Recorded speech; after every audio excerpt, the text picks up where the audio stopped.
મિત્રો, વિડીયોને છેલ્લે સુધી જરૂર જોજો, જોઈને તમારા પણ રૂવાડા ઊભા થઈ જશે। મારી જેઠાણી રોજ રાત્રે મારા સસરાને મસાજ કરવા જતી અને હું બહારથી સાંભળતી તો તેની ચીસોનો અવાજ સંભળાતો હતો। એક દિવસ મેં જેઠાણીને પૂછ્યું તો તેના ચહેરાનો રંગ જ ઉડી ગયો। તે મને કહેવા લાગી કે આ વાત તું કોઈને ના કહેતી અને રાતે મારી જગ્યાએ તું મસાજ કરવા જજે। જ્યારે હું મારા સસરાના રૂમમાં ગઈ તો તેને દરવાજો બંધ કરેલો હતો। એને જેવી તેને લાઇટ કરી તો મારા હોશ ઉડી ગયા। મારું નામ મીના છે। જે ઘરમાં મારા લગ્ન થયા હતા તે ઘરના રીત રિવાજ ખૂબ જ વિચિત્ર હતા। અહીંયા એવા કામ પણ કરવા પડતા કે જે આપણી સમજની બહાર હોય। મારા સાસરિયામાં મારી એક જેઠાણી, સસરા અને મારા પતિ આટલા જ રહેતા હતા।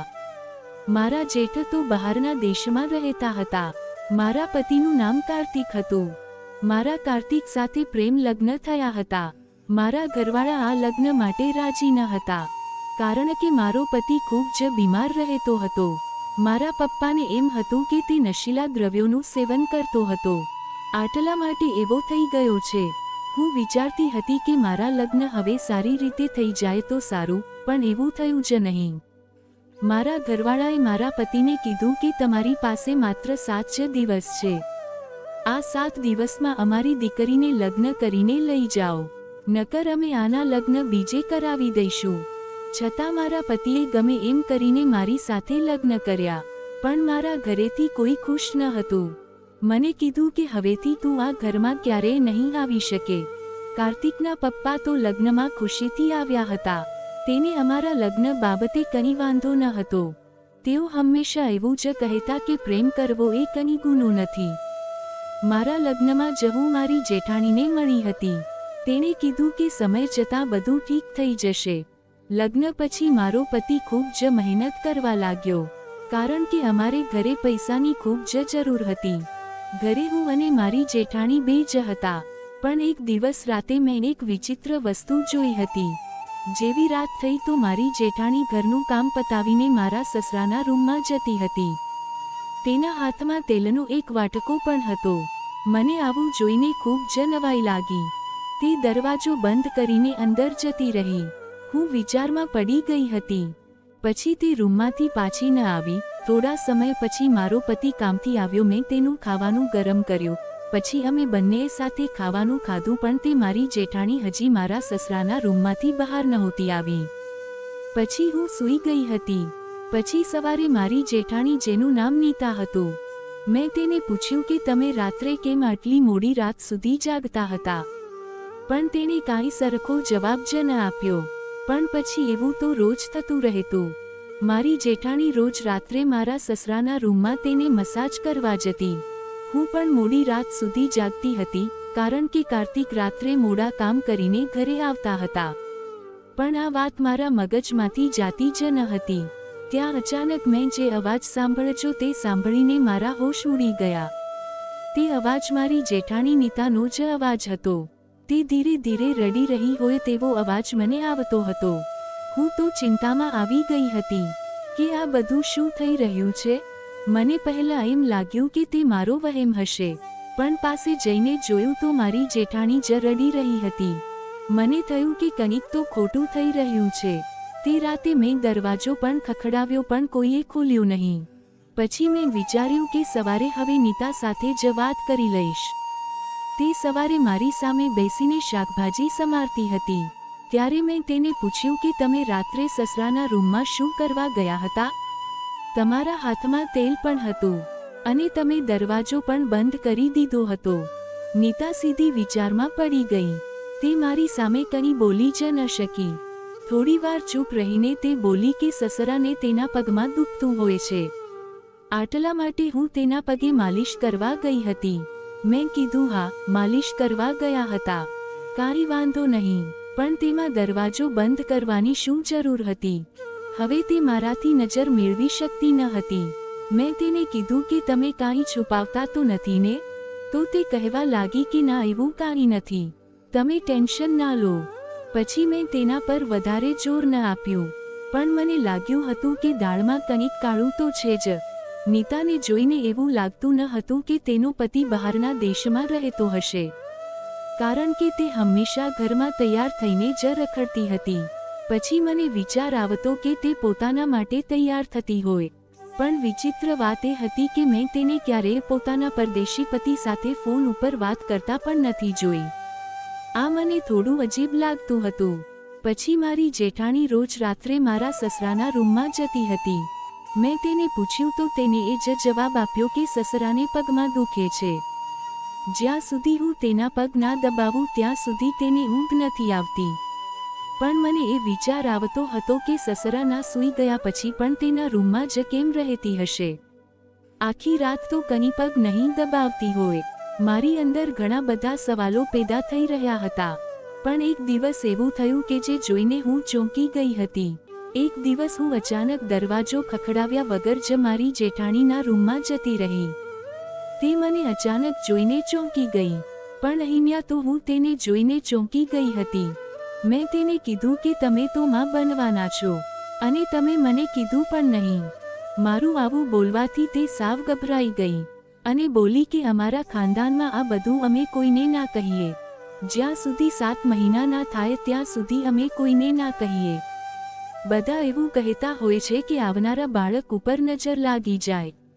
પણ નીતાને જોતા એમ લાગી રહ્યું હતું કે તેને 7મો મહિનો જ ચાલતો હોય, કારણ કે તે સાવ ખુલતા કપડાં પહેરતી હતી. તેને જોઈને હવે એમ જ લાગી રહ્યું હતું કે તેનો 7મો 8મો મહિનો જ ચાલતો હશે. અને મારા જેઠ પણ 7 મહિના પહેલા જ અહીંયા આવ્યા હતા. તે પછી તેની સાથે આ લોકોએ કાંઈ વાત જ ના કરી. મને આ બધું કાંઈ સમજાતું ન હતું. આ ઘરમાં આવે મારે પણ 2 મહિના થઈ ગયા હતા. મારા સસરા પણ તેને આવી હાલતમાં મારી જેઠાણી પાસે એના પગ દબાવડાવતા હતા. બાકી આવા સમયમાં તેને આરામ કરવાની જરૂર હોય છે. પછી એક દિવસ અમે બધા સાથે જમતા હતા. મેં મારી જેઠાણી નીતાને કીધું કે તમારી માટે મેં એક સ્પેશિયલ વસ્તુ બનાવી છે. તમારે અત્યારે આની જરૂર છે. તો મારા સસરા મને કહેવા લાગ્યા કે મીના તું આ બધું શું બોલી રહી છે? નીતાની આવી હાલત વિશે તારે શું લેવા દેવા છે? મેં તેને કીધું કે તમે પ્રેગ્નેન્ટ છો, આટલા માટે હું કહું છું. તો તેણે કીધું કે તને કોણે કીધું કે હું પ્રેગ્નેન્ટ છું? મારા પતિ હજી મને મળ્યા જ નથી. મારી જેઠાણીને મોઢેથી આવું સાંભળીને મારા પગ નીચેથી જમીન સરકી ગઈ. તે જાણી જોઈને આવું ખોટું બોલી રહી હતી. મારા સસરાના ચહેરાનો રંગ પણ બદલાઈ ગયો હતો.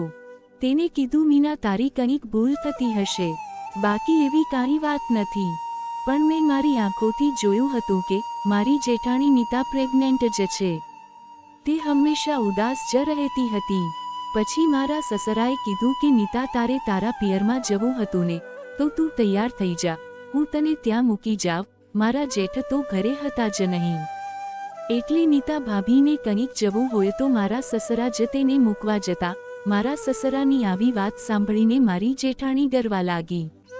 તે આવી નજરે મારી સામું જોઈ રહી હતી. મને થયું કે આ દાળમાં કંઈક તો કાળું છે જ.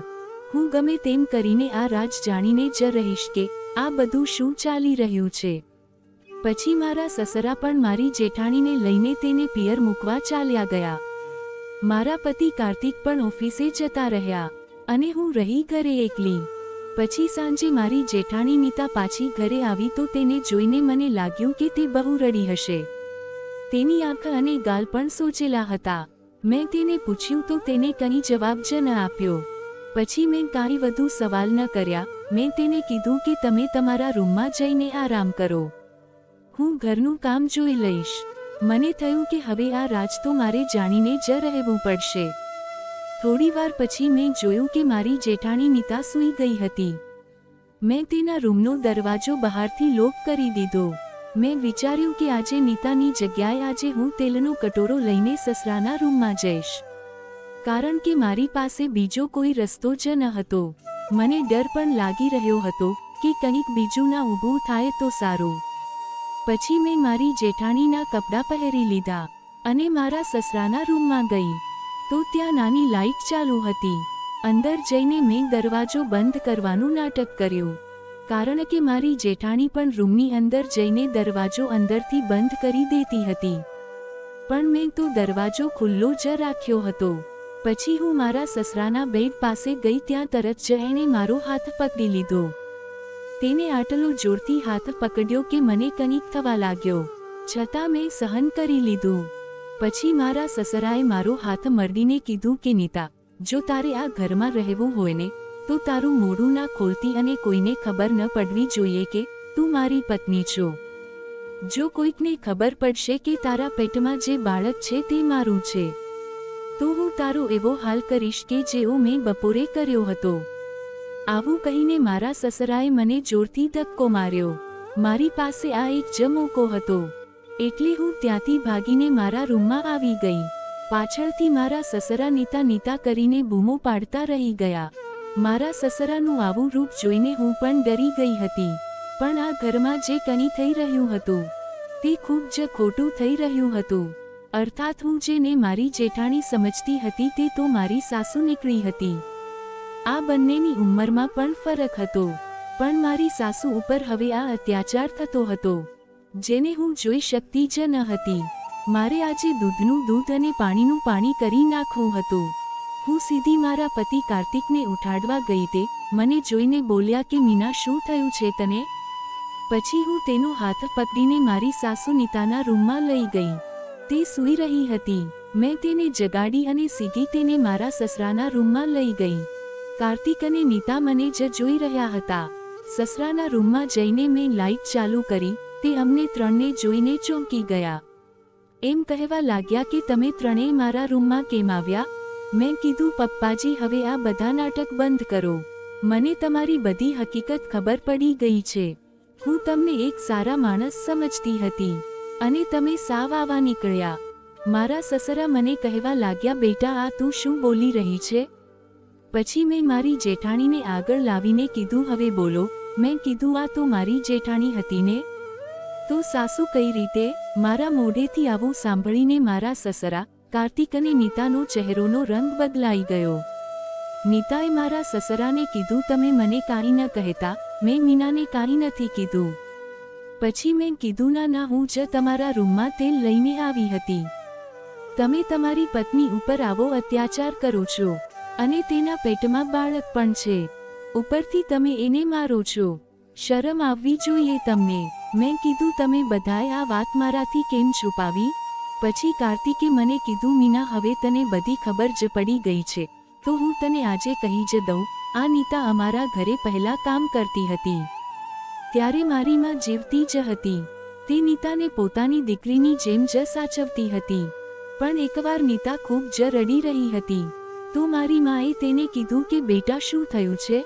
તો નીતાએ કીધું કે તમારા પતિએ મારી સાથે. બસ આ જ સાંભળીને મારી માનું અચાનક મોત થઈ ગયું. પહેલા તો તે બીમાર જ હતી પણ આ વાતની ખબર તેને પડવાથી તેનું મોત થઈ ગયું હતું. મારી માએ મારા પપ્પાને કીધું હતું કે હું તમને ક્યારેય માફ નહીં કરી શકું.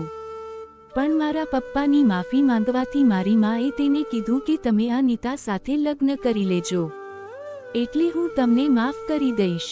પછી મારા પપ્પાએ છુપી રીતે નીતા સાથે લગ્ન કરી લીધા. કોઈને ખબર ન હતી કે નીતા મારી માં છે. પછી મીના, આજે પણ તને એમ જ કીધું કે નીતા તારી જેઠાણી છે.